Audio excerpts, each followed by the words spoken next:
শোনো, মা বউ যখন পেঁচ লাগে না, তখন এরকম আর কলকাঠি একটু নাড়তেই হয়। আমি আমি ভাবতে পারতেছি না, আমি ভাবতে পারতেছি না। আমি জানতাম আপনি খারাপ, কিন্তু আপনি এতটা খারাপ, এতটা খারাপ নিজের ছেলের সাথে।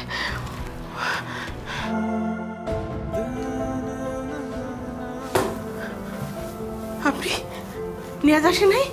নিয়াজ নিয়াজ কই? আরে বাবা রে, সে যেখানে আছে ভালো আছে। মানে মানে না বোঝার মতো অবস্থা তুমি না। মানলে বয়স বেশি, বুঝে কম। তুমি তো এরকম অবুঝ না। তার মানে আপনি ইচ্ছা করে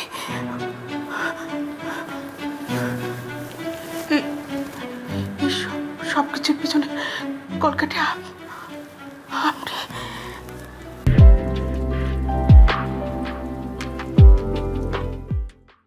শোনো শোনো, মা বউ যখন পেঁচ লাগে না, তখন এরকম আর কলকাঠি একটু নাড়তেই হয়। আমি আমি ভাবতে পারতেছি না, আমি ভাবতে পারতেছি না। আমি জানতাম আপনি খারাপ, কিন্তু আপনি এতটা খারাপ, এতটা খারাপ নিজের ছেলের সাথে। শোনো শোনো শোনো, এত মেনমেনাইও না।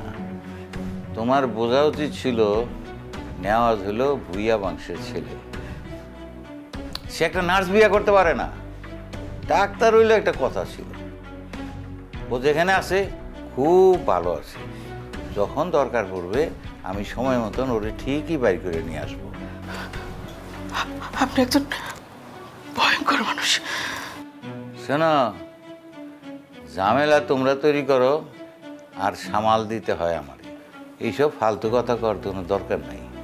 আমি নীলিমার বাপেরে খবর দিছি, কালকে সকালে আসতেছে, নীলিমার বিয়ার ব্যবস্থা করা হবে।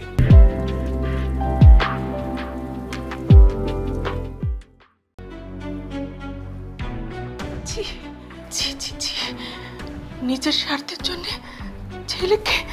চুপ করো, মেন আইও না। তোমাগো এইসব ফালতু ইমোশনের জন্যে আমি আমার রেপুটেশন নষ্ট করতে পারবো না।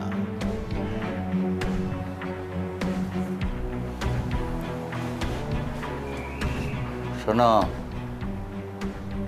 এই যে কথাটা, এই ঘটনাটার কথা আমি খালি তোমারে কইলাম, স্রেফ তোমারে কইলাম। এই কথা জিন্দেগিতেও কেউ কোনোদিন জানতে পারবো না। মনে রেখো কথাটা। এই যে মনে রেখো কথাটা।